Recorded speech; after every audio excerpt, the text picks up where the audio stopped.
இன்றைக்கி நம்ம ரொம்பவே உடம்புக்கு ஆரோக்கியமான ராகி சேமியா நல்ல உதிரி உதிரியாக டேஸ்டியாக எப்படி பண்ணலான்னு தான் பார்க்கலாம்.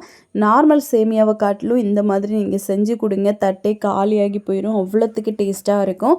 ரொம்ப சிம்பிளாக பண்ணலாம். இது பண்ணுறதுக்காக ஒரு பவுலில் இந்த மாதிரி ராகி சேமியா ஒரு பகுதி அளவு பேக்கெட் நான் எடுத்திருக்கேன். 1 கப் அளவு இருக்கும். இப்போ இதில் நல்ல கூலிங்கான வாட்டர் இது மூழ்கிற அளவுக்கு ஊற்றிக்கோங்க. இதில் ஒரு 1/2 டீஸ்பூன் அளவுக்கு உப்பும் போட்டு சரியாக 3 நிமிஷம் நம்ம இதை ஊற விட்டுறலாம். இது ஊறினதுக்கப்புறமா இதை ஸ்ட்ரைன் பண்ணி எடுத்துருங்க. எடுத்துட்டு இதை அப்படியே நீங்கள் வேக வைக்கணும். நம்ம ஸ்டீம் பண்ணி தான் எடுக்க போகிறோம். இதுக்காக நல்லா கொதிக்கிற தண்ணி வச்சுட்டு தட்டை உள்ளே வச்சுட்டு உள்ளே மொத்தமாக ராகி சேமியாவை வச்சுருங்க. வச்சுட்டு இது வேகிறது டைம்னு பார்த்தீங்கன்னா 5 நிமிஷம் மட்டும்தான். 5 நிமிஷம் வெந்ததுக்கப்புறமா இதை வெளியே எடுத்துடலாம்.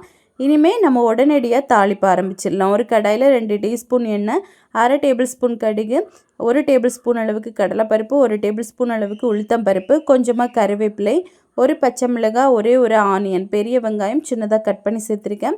1 கப் அளவு பீன்ஸ், 1/2 கப் அளவு கேரட், அப்புறமா 1/4 கப் அளவுக்கு பட்டாணி, இவ்வளவும் போட்டு நல்லா மிக்ஸ் பண்ணிக்கோங்க. இதுக்கு தேவையான அளவுக்கு உப்பு போட்டுக்கோங்க, ஒரு 1/4 டீஸ்பூன்.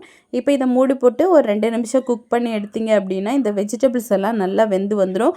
அதுக்கப்புறமா நம்ம வேக வச்சுருந்த அந்த ராகி சேமியாவை இதுக்குள்ளே போட்டுடலாம். போட்டுட்டு நல்லா மிக்ஸ் பண்ணுங்கள். இதில் எக்ஸ்ட்ராவாக இனிமேல் உப்பு போடணும்னு அவசியம் இல்லை. ஏன் அப்படின்னா நம்ம சேமியாவில் உப்பு போட்டு தான் ஊற வச்சுருந்தோம். இதில் ஒரு 2 டேபிள் ஸ்பூன் அளவுக்கு கடைசியாக துருவின தேங்காய், கொஞ்சம் கொத்தமல்லி தலையும் போட்டு மிக்ஸ் பண்ணி எடுத்தீங்க அப்படின்னா அவ்வளோ டேஸ்டியாக அவ்வளோ ஹெல்த்தியான ஒரு பிரேக்ஃபாஸ்ட் ரெடி ஆயிடுச்சு. ரொம்ப சிம்பிள், ரொம்ப டேஸ்ட்டாக இருக்கும். செஞ்சு பார்த்துட்டு கமெண்ட் பண்ணுங்கள். நம்ம சேனலையும் சப்ஸ்கிரைப் அண்ட் சப்போர்ட் பண்ணுங்கள். தேங்க்யூ.